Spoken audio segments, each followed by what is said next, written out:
બોટાદ ખાતે શ્રી નરેન્દ્ર મોદી વિચાર મંચ સંગઠનની સ્થાપના કરવામાં આવી હતી, જેમાં હોદ્દેદારોને નિમણૂક પત્ર એનાયત કરવામાં આવ્યા હતા. નરેન્દ્ર મોદી વિચાર મંચના સંગઠનમાં બોટાદના નામાંકિત ડોક્ટરો તેમજ વકીલો તથા વેપારીઓ જોડાયા હતા અને આ સંગઠનનો મુખ્યત્વે હેતુ એવો છે કે લોકોના સેવાના કાર્યો કરવા તેમજ જ્યાં જરૂર પડે ત્યાં મદદરૂપ થવું તથા જે કંઈ પણ મોવડી મંડળ દ્વારા સૂચના આપે તે મુજબનું કાર્ય કરવા માટેનું.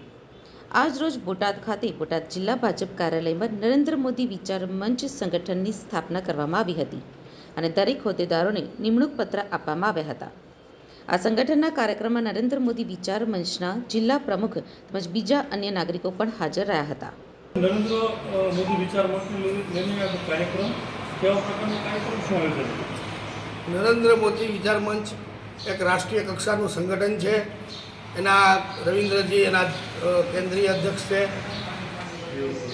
અહીંયા જાડેજા સાહેબ છે અને ચેહરભાઈ દેસાઈ એના પ્રદેશ અધ્યક્ષ છે. આ સંગઠન ભારતીય જનતા પાર્ટીના સહયોગી સંગઠન છે, જે રજિસ્ટ્રેશન સંગઠન છે.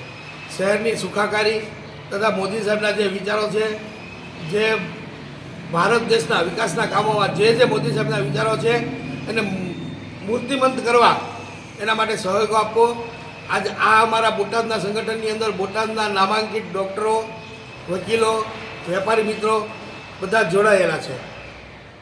અંકિતભાઈ, નરેન્દ્ર મોદી વિચાર મંચની કામગીરી શું રહેશે?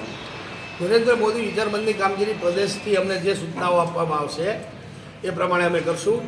બીજા નંબરમાં શહેરની સુખાકારી માટે કોઈ પણ જગ્યાએ કંઈ કમ્પ્લેન હોય તો જે તે કોઈ પણ ગવર્મેન્ટ કચેરીએ કેવું હશે તો એ કહીશું.